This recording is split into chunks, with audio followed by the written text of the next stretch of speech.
Hi, I'm Kurt, and today on Granworks I'm going to explore the pros and cons of 3 different styles of patching drywall. Stay tuned.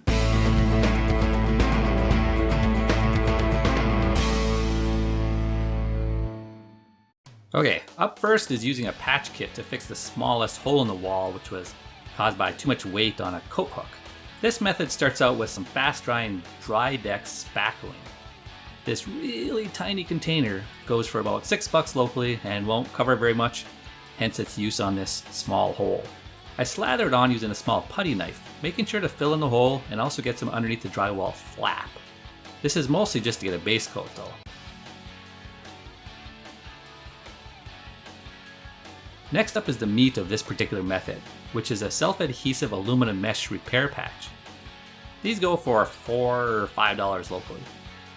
I picked a size such that the metal portion completely covers the hole with maybe an inch or more all the way around. I press it into the wall surface, making sure that the hole is centered. The adhesive on it sticks fairly well. The patch is a mesh mostly to give some tooth, to give the spackling something to hold on to. Therefore, I just use my putty knife to completely cover the patch, ensuring that it's pressed into the mesh.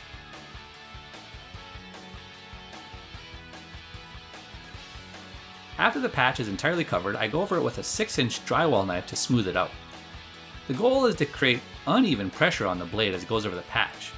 That is, I put more pressure on the outside edge than the inside edge. This results in less material being on the outside and more on the inside and contributes to the feathering effect that I'm going for.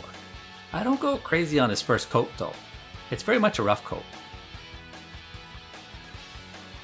The beauty of Drydex is that it can be dry in as little as an hour, and really at worst will be dry within 4 or 5 hours. That allows for multiple coats to be applied in a single day. I make sure to sand in between coats to make sure I have a smooth surface before the next one.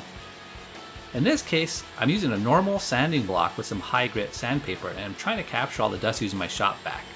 One advantage of this method is that it works pretty quickly, but it does generate a fairly huge amount of dust without the vacuum. And even with the vacuum, you have to expect some dust to escape and cover pretty much everything nearby. The next coat is going to be my finish coat, since it'll be textured later. I use my 6-inch drywall knife and I'm concentrating more on a smooth finish with gently feathered edges than anything related to coverage. The concept is the same as earlier though, as I'm putting more pressure on the outside edge than the inside edge.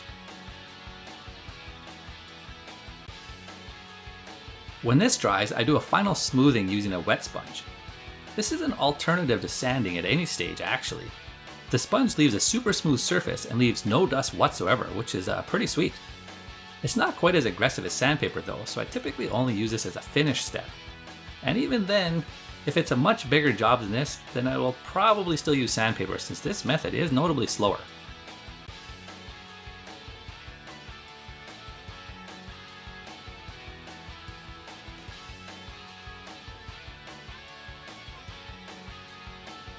And that's it for the patch. The final steps in the repair are to texture the surface to match what was already there, and then prime and paint. Done! Okay, the pros of this method are 1. The super quick dry time means that I can go from hole to finished wall in a single day, which is substantially faster than the other methods. And 2, if you get this as a kit, it actually makes it a very easy and very convenient method for small holes. On the negative side though, 1, this is the most expensive method. I mean, this costs about $10, $11 for even a single little hole, and each hole you fix will cost at least that much. That can start adding up pretty fast. And 2, this really is only suitable for small holes, as the patches won't even go above a certain size, and then they start getting prohibitively expensive. Alright, the next method I'll try out is the California patch, or butterfly patch. It might technically be called the butterfly patch, but I've almost exclusively heard it referred to as the California patch, so I guess that's what I'm going to refer to it going on. It starts out with a piece of scrap drywall that is roughly 3-inch to 4-inch wider and taller than the hole. In my case, I have 2 holes that will eventually combine into one, but not yet. I will create that combined hole later. So I mark off some lines 1.5 inch to 2 inches from the edge on all 4 sides. The inner part dictates the final hole size, so it needs to be at least as big as the existing hole, or holes in this case. Now, in my case, the existing holes are covered by a roughly 4-inch by 8-inch patch, so that becomes my inner size. Note that my lines aren't even remotely perpendicular to each other. The scrap piece I was using wasn't at all square, and I essentially just made my lines parallel to the existing ones. But see, it doesn't matter at all in the end. The very next step looks like you're going to snap the drywall to some size. I start by scoring along the back a couple times on each side. Then I apply a sharp blow to the edge to snap off the gypsum and leave it hanging by the outer finished paper. Again, this is just like how you'd normally snap drywall to size, with the typical next step being to use your utility knife to slice the remaining paper. But don't. This is where the California patch becomes its own unique thing. That is, instead of cutting off those edges, I'm going to peel off the gypsum from the glue holding it to the paper on the finished side. The end result is a wing of sorts made up of the continuous piece of paper from the finished side. I then repeat this for all 4 sides. Now, this was the first time I've ever tried a California patch, and it definitely didn't go as well as I would have liked. One big lesson I learned is that 5/8 inch thick Type X drywall is a poor choice for the patch, since the embedded fibers in the gypsum prevent it from crumbling away to roll off the paper. It also has a stronger glue than typical drywall does. So after I went and finished this patch, I did experiment with different types and sizes of drywall and found out that the easiest to work with turned out to be just the bog standard 1/2 inch drywall. So if you were going to just try this method and didn't have any scrap drywall laying around, you can actually buy project panels at most hardware stores. But that's one of the benefits of this patch approach. It doesn't matter at all what the thickness of your patch is compared to the thickness of the original drywall, since your patch will essentially be floating in the hole. But yeah, the wings on my patch ended up being thinner and with more ragged edges than I'd prefer. Whatever, it worked. Next up is using my patch to mark up the precise size of the hole. This is why it doesn't matter what precise shape or size the patch is, since whatever it is will become the precise shape and size of the hole. I use my oscillating tool to cut out this hole. It's quick, doesn't generate an excessive amount of dust, and creates a very clean hole. It also doesn't cut very deep, so if there are any wires behind it, they are reasonably safe. I did need to fine tune the hole size with my utility knife to give the patch room to breathe. A better way would have been to just cut out my hole just to the outside of my lines rather than to the inside. I took the time to sand down the peaks on the texturing just outside the hole, but that step isn't strictly required, and I'm not really sure it made any difference at the end.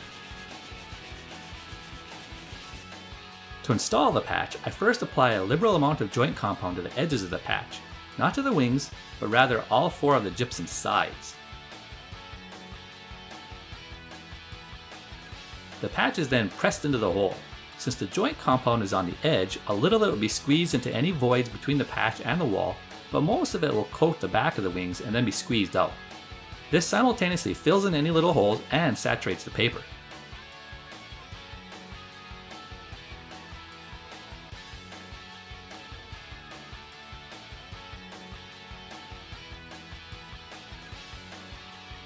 For this first coat, I just concentrate on spreading it out and then ensuring that the patch is level with the wall.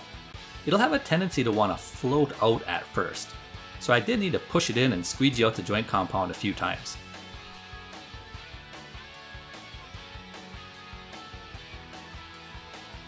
I let this dry overnight and then sanded it before adding the second coat. This is a more traditional second coat of compound like you'd apply on the joint of 2 joined drywall sheets, for instance. I apply it with my 6-inch drywall knife, but after it's there, I almost immediately switch to my wide knife. This does a much better job of feathering out the compound using the same technique of more pressure on the outside than the inside. That's because there's a lot more pressure variance over the much wider edge.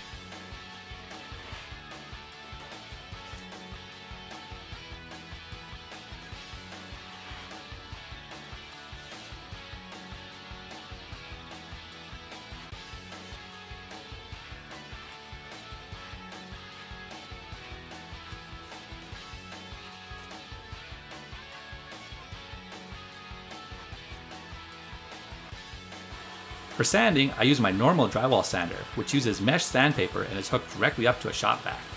The mesh sandpaper is relatively aggressive and allows the dust to be sucked up very efficiently.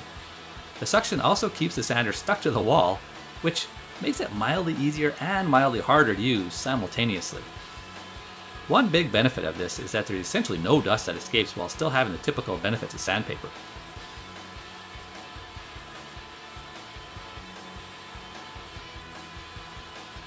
After this dries, it's the standard texture, prime, and paint, just like before. Alright, the pros of this method. First of all, this is the cheapest method of the three, since it just requires a scrap piece of drywall and some joint compound. The joint compound, mind you, is about maybe $5 for a huge bucket of it, compared to like $5 for a tiny container of Drydex. Then, the wings become their own joint tape, and create a smooth transition from patch to wall. That is, you do not need any tape in this particular case, and don't have to worry about any cracking. Then, the thickness of the drywall patch doesn't matter at all, since it's just floating in the hole you created. Any type of drywall would work, although again, like I found, you probably want to use the 1/2" standard drywall. Another benefit is this can actually handle non-rectangular holes pretty easily. And finally, well, this is arguably the most slick method for fixing medium to large holes. The cons though, well, creating the wings on the patch definitely takes some practice. When I tried this my first time here, as you saw, it wasn't very nice. And honestly, this might be the hardest method to learn to do well. Maybe after you do learn how to do it, it'll actually be pretty easy, but well, I haven't seen that yet. Alright, the third method is arguably the most traditional, and it's suitable for any size hole, but really shines for larger holes that might require extra support. The start of this method is very similar to the California patch style, in that I cut out a piece of scrap drywall that's just slightly bigger than my original hole. The big difference is that instead of peeling off the gypsum and creating wings, I follow through on the snap procedure by cutting through the paper. Thus, my patch has no wings on it at all. Like before, I use my patch to draw out the exact size of the hole. It's far easier to just make the hole the size of the patch than to somehow make a patch that's exactly the size of an existing hole. I use a jab saw to cut it out this time. Jab saws are obviously much cheaper than either oscillating tools or something like a zip router or anything like that. They also aren't notably slower to use. That said though, they do require a lot more room in the wall cavity, are quite a bit messier, create a less precise hole, and might actually be a little bit more tiring to use, I guess.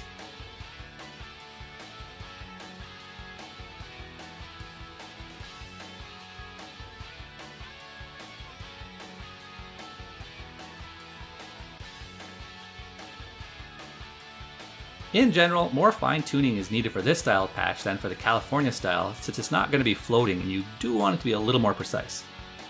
Oh, and since it won't be floating, it also means that your patch needs to be the exact same thickness as the existing drywall. In this particular case, it needs to be a 1/2" thick. Any thinner or thicker and it just wouldn't work.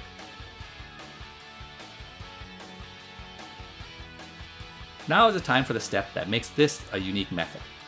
I take a scrap piece of wood and insert it into the wall so that it straddles a hole. This is a couple inches wide and maybe 6 or 7 inches long.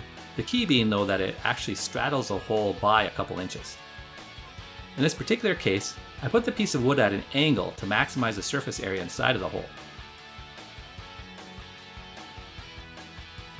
I then drill some pilot holes through the drywall and into the wood.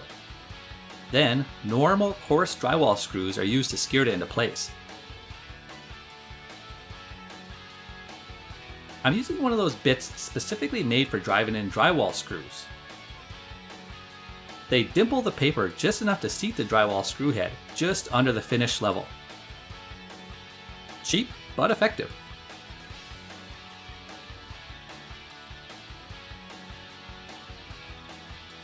This method uses joint compound as well.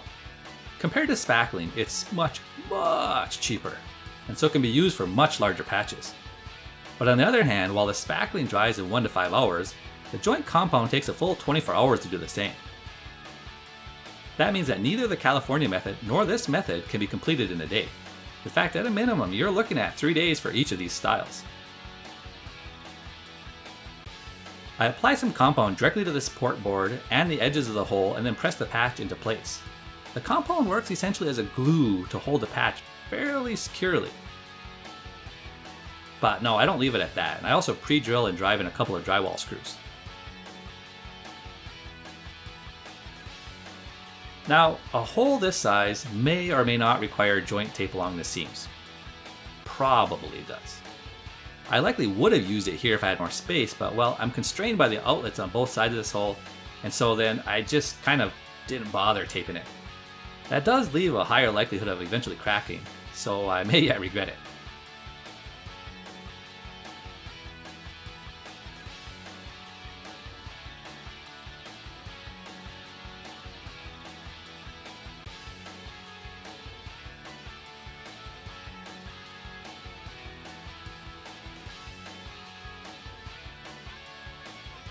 Literally everything that follows is exactly like the California patch, so I'm not going to show it again.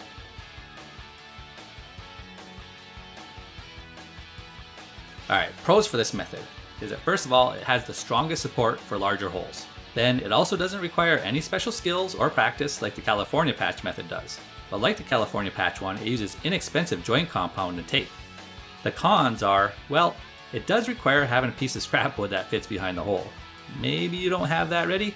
The wall also needs to be open enough to fit the wood support, and you really should use tape, which is another step. The tape requirement also makes it difficult to patch non-rectangular holes. And finally, the thickness of the patch must exactly match the thickness of the existing drywall, or it simply won't work. Well, as you can see, there really wasn't one obvious winner of them all, although I guess two of them kind of stood out to me. The first being the kind of kit style with the Drydex and the mesh.